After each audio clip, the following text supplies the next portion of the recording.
Hola a todos, yo soy Ramón Lozano. Bienvenidos a un nuevo episodio de este podcast donde vamos a hablar de los eventos más relevantes que movieron a los mercados financieros en Estados Unidos en la semana laboral que terminó el viernes 27 de octubre de 2023. En la idea de la semana vamos a hablar de Boeing y en la sección educativa vamos a hablar sobre rebalanceo de índices.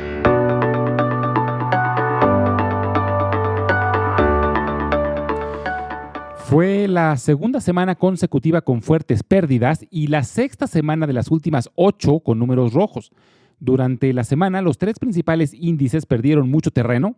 El Dow Jones bajó el 2.1%, el Standard & Poor's 500 el 2.5% y el Nasdaq el 2.6%.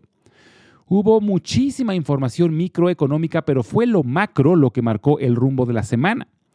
Empezando con el crecimiento de la economía estadounidense, se reportó un primer estimado del crecimiento del Producto Interno Bruto durante el tercer trimestre y mostró un incremento del 4.9% anualizado. Esto es gigantesco, muy por arriba de lo esperado y casi el doble del crecimiento durante el segundo trimestre. Y se podría pensar que un crecimiento tan grande en la economía es algo bueno, pero en momentos donde la Fed está tratando de pisar el freno para detener la inflación, un crecimiento tan grande y sorpresivo no fue bien recibido. Este crecimiento tan robusto fue causado principalmente por un aumento en el consumo, que sigue siendo el motor principal de la economía de los Estados Unidos. Pero es muy poco probable que pueda mantenerse a ese nivel, sobre todo porque los ahorros de los consumidores se están consumiendo a un ritmo más acelerado que el crecimiento en los ingresos. Además, las tasas de interés tan elevadas que hay actualmente desincentivan la obtención de créditos, así que es probable que pronto veamos una moderación en el consumo. El reporte sobre el crecimiento de la economía hizo que de nueva cuenta subiera el rendimiento de los bonos a largo plazo, y la curva de los rendimientos ya está prácticamente plana. Recordemos que la curva se invirtió en julio del año pasado, cuando el rendimiento de los bonos a corto plazo sobrepasó al de los bonos a largo plazo. Pero estas últimas semanas ha elevado el rendimiento de los bonos a largo plazo a un nivel que prácticamente está ya igual que los de corto plazo, por lo que es probable que pronto la curva regrese a la normalidad. Y esto sería bien visto porque la curva invertida aumenta el nerviosismo acerca de una posible recesión. Algo de lo que hemos hablado poco es sobre el papel que tiene el gobierno federal de los Estados Unidos en el rendimiento de los bonos. Estados Unidos tiene un déficit enorme, por lo que su deuda no deja de crecer, y la forma en la que el gobierno estadounidense pide dinero prestado es a través de la venta de bonos. Y los bonos finalmente se comercializan en un mercado, y el precio se fija según la oferta y la demanda. Y como el gobierno de los Estados Unidos sigue emitiendo muchos bonos para financiar su actividad, se crea una enorme oferta, y cuando no hay suficiente demanda para absorberlos, el precio de los bonos baja, y cuando el precio baja, el rendimiento sube.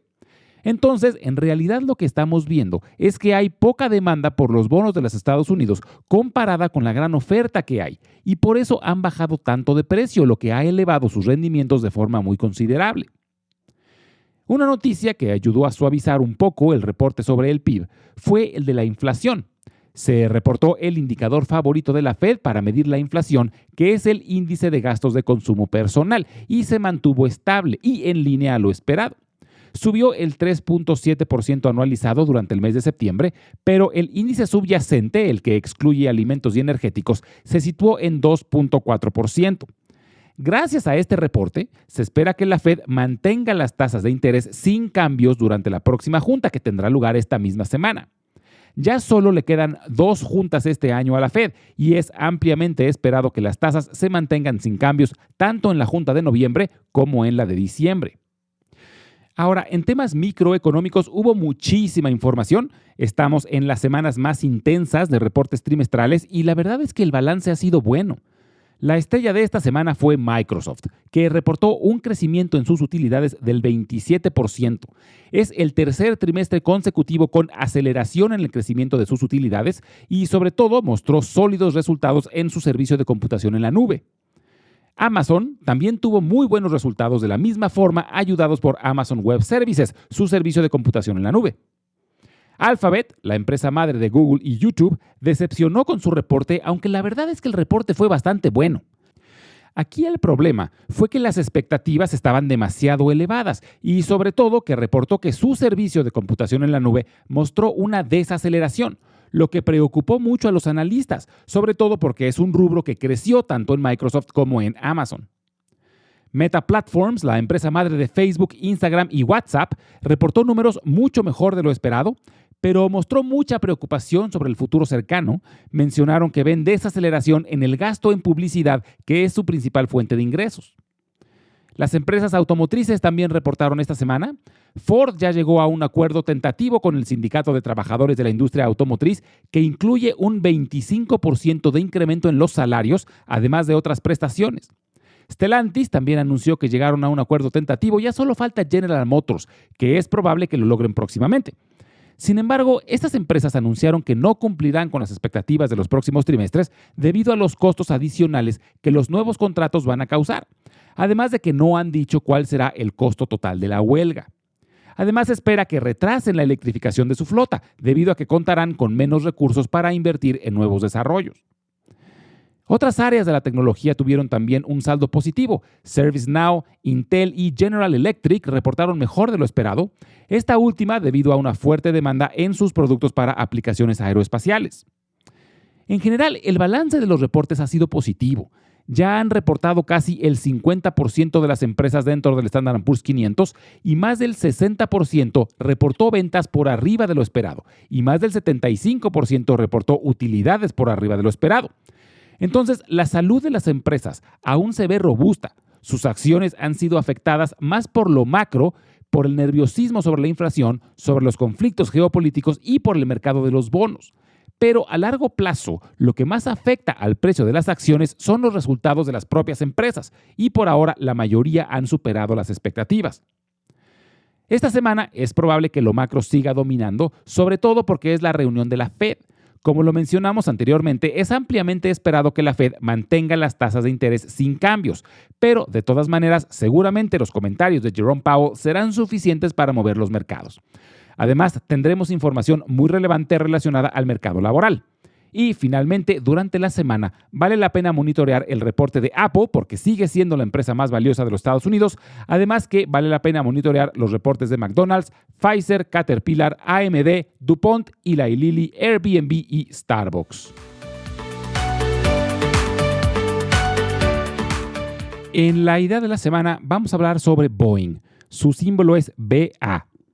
Boeing es una de las empresas aeroespaciales más grandes del mundo. La empresa nació en 1916 gracias a una alianza entre William Boeing, un empresario maderero, y un ingeniero naval llamado George Westervelt. Fue fundada en la ciudad de Seattle, Washington. Su nombre original fue Pacific Aero Products Company y sus primeros productos fueron hidroaviones. Fue uno de los principales contratistas del ejército estadounidense durante ambas guerras mundiales, pero después de la Segunda Guerra Mundial, Boeing se enfocó en aviones comerciales. En 1957 presentaron el primer avión comercial tipo jet, es decir, con motores de propulsión a chorro, el modelo 707, que fue un éxito rotundo y dio inicio a una nueva era de la aviación de pasajeros. En 1958 crearon una versión modificada del 707, que fue el primer avión que permitía viajes intercontinentales de Nueva York a Londres sin escalas. Posteriormente vinieron otros modelos también sumamente exitosos como el 737, que ha sido el avión más producido de la historia, y el 747, el famoso Jumbo, que fue el avión comercial más grande del mundo por más de 36 años. Para la producción de estos aviones, Boeing desarrolló una fábrica de más de 13 millones de metros cúbicos. Es a la fecha el edificio más grande del mundo por volumen. Está ubicado en la ciudad de Everett, Washington, muy cerca de Seattle. Actualmente, a nivel mundial, solo hay dos empresas que fabrican aviones comerciales grandes, Boeing y Airbus. Prácticamente son un duopolio y la demanda de aviones comerciales ha aumentado significativamente desde que se terminó la pandemia de COVID. Sin embargo, desde inicios del siglo XXI, Boeing se ha visto afectado por diversos problemas de calidad. Se descubrieron ligeras imperfecciones en el fuselaje del 787 Dreamliner, uno de sus modelos más nuevos, lo que obligó a dar servicio y reparar cientos de aviones, y esto provocó que las aerolíneas tuvieran que dejar de usar esos aviones hasta que fueran inspeccionados y reparados.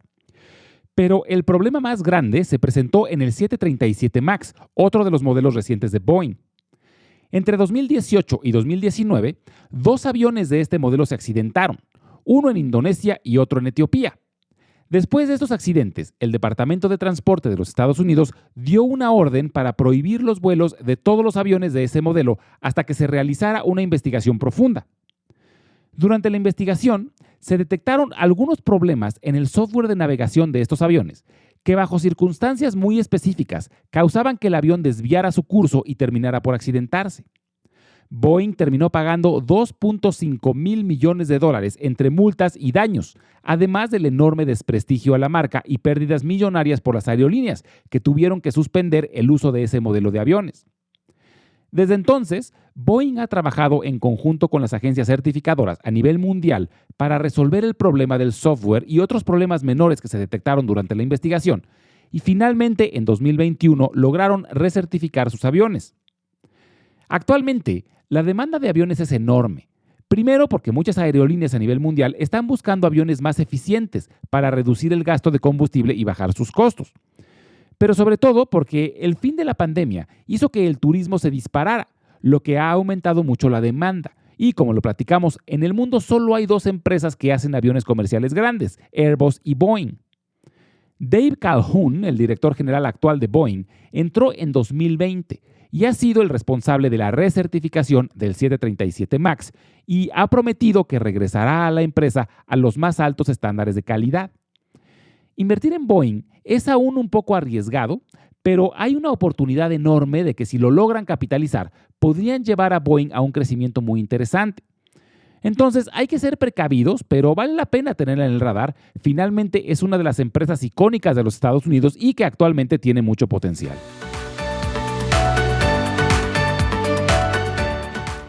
En el episodio de la semana pasada, mencionamos que Activision Blizzard dejó de pertenecer al índice Standard & Poor's 500 debido a que esa empresa fue adquirida por Microsoft, por lo que ya no va a cotizar de forma independiente.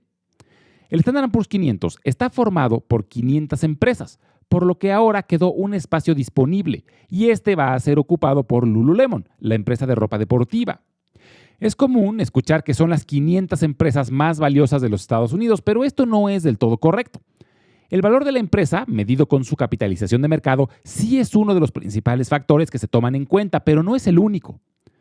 La decisión de qué empresa es incluida en el índice la toma un comité dentro de la organización que publica este índice, que es Standard & Poor's Global.